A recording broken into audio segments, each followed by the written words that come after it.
Hello साथियों, ए to Z classes में आपका स्वागत है। और आज हम लोग केवीएस के एक नए टॉपिक के साथ मिलेंगे जिसका नाम है स्कूल प्रक्रियाओं और रूपों का उपयोग करना।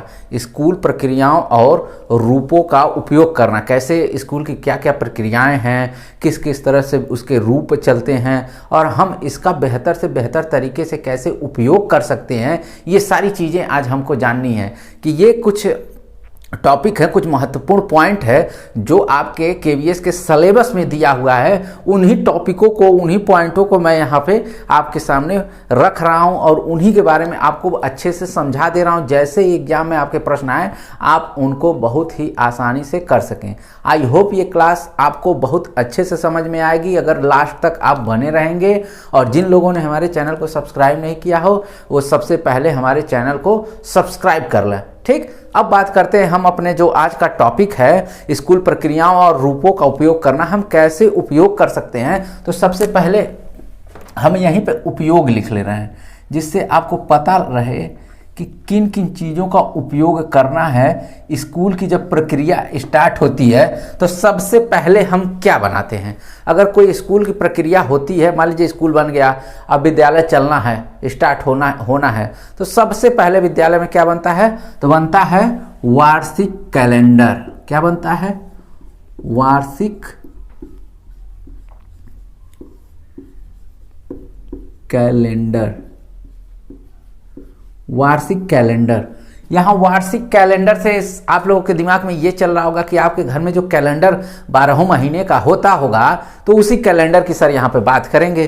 तो फिलहाल आपके दिमाग में ये चीज़ें बिल्कुल नहीं होनी चाहिए, क्योंकि वार्षिक कैलेंडर का मतलब ये नहीं है कि आपके घर में जो 365 डे होते हैं, मैं 365 डे की बात कर रहा हूँ। नहीं, मैं यहाँ पे बस बात कर रहा हूँ जो आपका वर्किंग डे है, वर्किंग डे जो पढ़ाई का डे है, वो वार्षिक कैलेंडर की बात कर रहा हूँ। यानी जो 220 दिन है, 220 दिन और 200 डे है, तो ये मैं मैक्सिमम लेके बात कर रहा हूँ कि 220 दिन जो है मैं उसकी बात कर रहा हूँ। ये वार्षिक कैलेंडर है, इसके अंतर्गत मैं 220 दिन को ले रहा हूँ। कितने दिन को?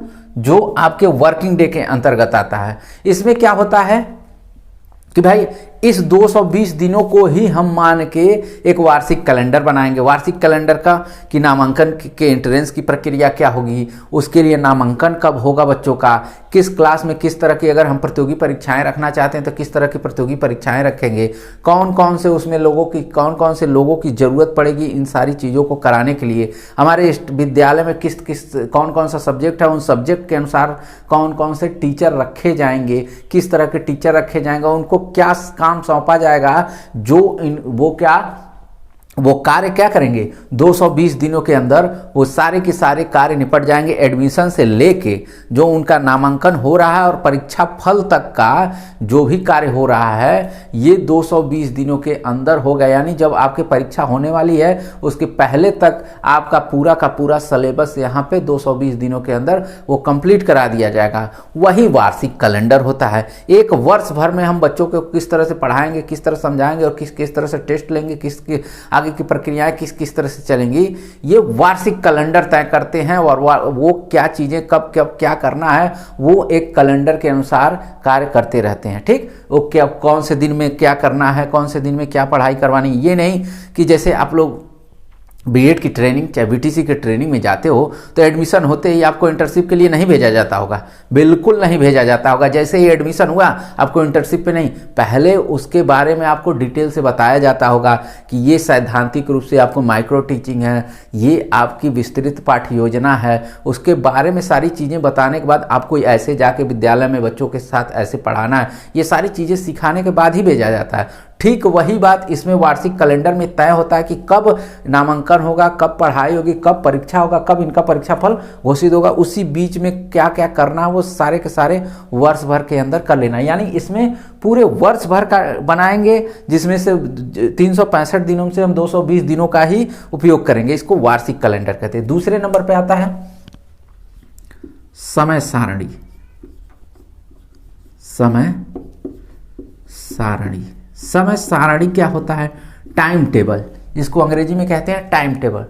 कहते हैं ना टाइम टेबल, परीक्षा का टाइम टेबल जारी हो गया है। टाइम टेबल का मतलब आपको एक निर्धारित समय मिल गया है, निर्धारित डेट मिल गया है, उसी के बीच में आपका जो भी कार्य होना है एकदम सुनिश्चित है। एकदम सुनिश्चित जो चीज़ें होती हैं एकदम तय कर लिया जाता है, इस डेट पे इस टाइम से ये कार्य होने हैं, उसमें किसी भी प्रकार की कोई भी विघ्न बाधा नहीं आएगी। आप कॉलेज आए न आए वो आपकी नैतिक जिम्मेदारी होगी। समय सारणी में ये तय कर दिया जाता है कि जो व्यवस्थाएं हम बता रहे हैं, जिस डेट पे जिस समय पे उस डेट पे उस समय पे आपको उपस्थित होकर वो सारे के सारे कार्य करने हैं, नहीं तो वो सारी की सारी जिम्मेदारी उस छात्र की होगी जो परीक्षा चाहे जो भी व्यवस्था विद्यालय ने बनाया है इस टाइम टेबल के माध्यम से। अगर उस टाइम टेबल के माध्यम से कार्य नहीं होते हैं तो सारी की सारी व्यवस्था उस विद्यार्थी की होगी। हाँ, यहाँ कंडीशन लागू होती है कि अगर ये विद्यालय में टीचर पढ़ा ना पाएँ,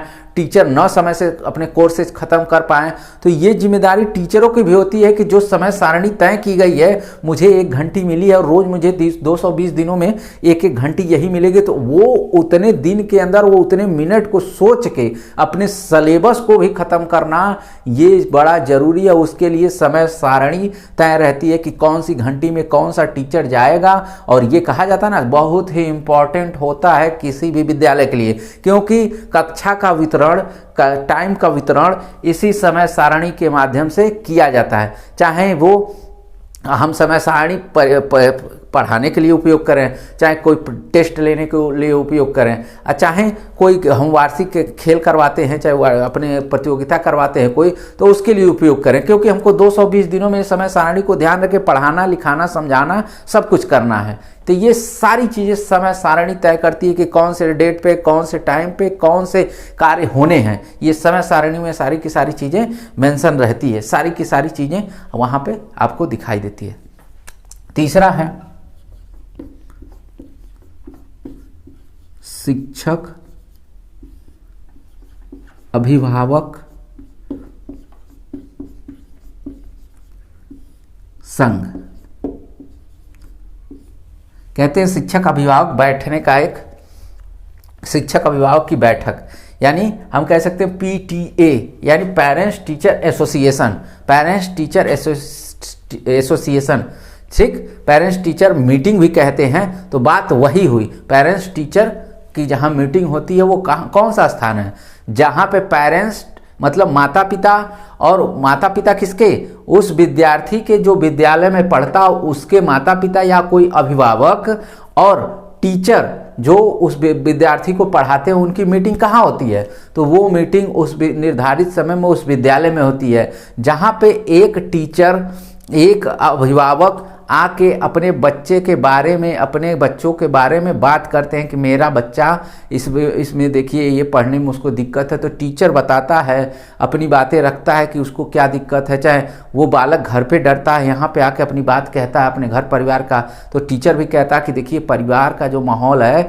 आपके बच्चे के अनुकूल नहीं है। आप वहाँ पर जाने के बाद बताता है कि मुझे घर में शोर होता है, ये होता है, इस कारण बच्चा आपका पढ़ नहीं पाता है। तो ये चीज़ें इसीलिए पेरेंट्स टीचर मीटिंग होती है कि जो भी बच्चों से रिलेटेड समस्याएं, हम अपनी समस्याएं नहीं गाएंगे कि हमारे घर पे ऐसे हम ये काम करते हैं, वो काम करते हैं, हमको ऐसे करने, अपनी यहाँ समस्या नहीं गिनानी है। न टीचर अपनी समस्या गिनाएगा न अभिभावक। समस्या किसकी होगी, बालक की, और बालक की समस्या किस प्रकार की होगी, सीखने से संबंधित, उसके सीखने में क्या क्या चीजें बाधक आ रही हैं, उस बाधा को हमको दूर करना है। और इसको दूर करने के लिए अभिभावक और शिक्षक को मिलकर काम करना होगा, तब जाके बालक की जो समस्या है, मूलभूत समस्या है, हम उसको दूर कर सकेंगे और बालक को अच्छे से सिखा सकते हैं। उसके लिए क्या करना होगा, शिक्षक अभिभावक संघ यानी पेरेंट्स टीचर मीटिंग करनी होगी, जिसके माध्यम से बालक की जो भी सीखने में समस्या आ रही है, उसकी बाधा आ रही है, उस कार्यों को करने में वो सीख नहीं पा रहा है, उसके लिए इसका निर्माण किया गया। किसका, शिक्षक अभिभावक संघ यानी पेरेंट्स टीचर मीटिंग की हम व्यवस्था करते हैं, जिसमें बालक की अच्छाई बुराई, दोनों पर हम बात करते हैं कि आपका बालक देखिए ये चीज़ें हैं, ये इस संगत में है, उसको देख लीजिए। टीचर भी कहता है मेरा बालक देखिए ऐसी ऐसी बातें हैं, इसको थोड़ा विद्यालय में ध्यान दीजिएगा। तो यहाँ पे दोनों चीज़ें किसके रूप में बात हो रही हैं? बालक की, क्योंकि बालक का ही सर्वांगीण विकास करना है। बालक का जब सर्वांगीण विकास करना है तो यहाँ पे शिक्षक और अभिभावक मिल के कार्य करते हैं। ठीक, अब बात करते हैं विद्यालय सभा। अगला पॉइंट है विद्यालय सभा। क्या होता है विद्यालय सभा? असेंबली, विद्यालय सभा। विद्यालय सभा क्या होता है भाई? विद्यालय सभा एक ऐसी चीज है कि जहां पे बालक के बारे में खुल के बातें की जाती हैं, एक मंच दिया जाता है जहां पे बालक अपना विकास करना चाहता है। बालक लोगों के, जैसे हम क्लास में पढ़ रहे हैं, हमारे अंदर कुछ ऐसे टैलेंट हैं कि हमारा जो क्लास है, हमारे टैलेंट को हमारा क्लास ही जानता है। हम उसको एक मंच प्रदान करते हैं, हम उसको एक मंच प्रदान करते हैं। जैसे विद्यालय में अन्य कक्षाओं के साथ उसकी प्रतियोगी परीक्षाएं कराते हैं, एक मौखिक परीक्षाएं कराते हैं, एक कोई अन्य प्रकार की व्यवस्था बनाते हैं, उसमें उस बालक को जोड़ते हैं। उस तरह के बालक कई क्लासों में होते हैं, उनको एक अलग ग्रुप बनाया जाता है, उनकी अलग तरीके से एक तरह से परीक्षाएं ली जाती हैं, अलग अलग तरह से कार्य किए, वो विद्यालय सभा है। विद्यालय में एक विशेष वर्ग का निर्माण कर लिया जाता है जिससे जो उनके अंदर छिपी हुई प्रतिभा होती है वो लोगों के सामने खुल के आती है, और हम कह सकते हैं कि ये इस क्लास का विद्यार्थी इतना बेहतर है और ये कार्य बहुत आगे चल के बेहतर करेगा। ये विद्यालय सभा आपको बताता है, विद्यालय ऑर्गेनाइजेशन बताता है कि किन किन चीज़ों की ज़रूरत पड़ेगी और इसके आगे का भविष्य क्या हो सकता है, किन किन चीज़ों की ज़रूरत पड़ सकती है। तो ये विद्यालय जो सभा है इसके लिए संपूर्ण व्यवस्थाएं करता है। संपूर्ण व्यवस्था किस तरह की भाई? उसके कहते हैं ना, एक तरह के कार्यों में किसी भी प्रकार की बाधा ना आए, उसके पढ़ने से रिलेटेड बहुत सारे कार्यों का निर्माण कर देता है। किस तरह के कार्यों का? वो कैसे पढ़ेगा, इसकी पढ़ाई क्या है, इसके आगे का भविष्य क्या होने वाला है। अगर इस फील्ड में ये काम करेगा तो बहुत बेहतर ढंग से काम करेगा। इसलिए विद्यालय सभा में वो सारी की सारी बातें एक मीटिंग के द्वारा, एक कार्य के द्वारा, एक व्यवहार के द्वारा, एक नैतिकता के द्वारा, ये सारी की सारी चीज़ें विद्यालय सभा के अंतर्गत कार्य किया जाता है। ठीक, अगला है, अगला क्या हो सकता है आपके टॉपिक में? देखिए टॉपिक में दिया हुआ है क्या? शिक्षक विकास मंच। क्या दिया हुआ है? शिक्षक विकास मंच। शिक्षक विकास मंच क्या होता है भाई? शिक्षक विकास, इसमें आप बताइए शिक्षक विकास मंच क्या होता है?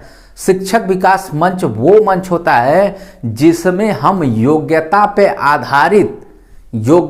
आधारित शिक्षकों का सिलेक्शन करते हैं और उससे शिक्षक से हम ये चीज़ें देखते हैं कि इस विद्यालय को कितना लाभ हो सकता है। ठीक, हम एक मंच प्रदान करते हैं विद्यालय के लिए, क्योंकि हमको बालक के साथ साथ विद्यालय का भी तो विकास करना है। विद्यालय के विकास के साथ साथ वहाँ के जितने भी कर्मचारी हैं, जितने भी लोग हैं, उन सबका विकास करना है। तो शिक्षक विकास मंच का हम निर्माण करते हैं। शिक्षक विकास में होता क्या है? हम उसमें शिक्षक की योग्यता, उसकी गुणवत्ता, उसकी नैतिकता की परख करते हैं और उसके अनुसार उसके कार्यों को देते हैं। और वो कार्य क्या करता है? अपनी योग्यता के अनुसार, अपने कार्यों के अनुसार, अपनी रुचि के अनुसार जब शिक्षक कार्य करता है तो वो उसको बहुत ही मज़ा आता है, बहुत ही आनंद के साथ वो कार्य बहुत ही अच्छे से इजीली वे में, सरल वे में वो कार्य करता चला जाता है, जिससे शिक्षक को भी आसानी होती है उस कार्य को करने में।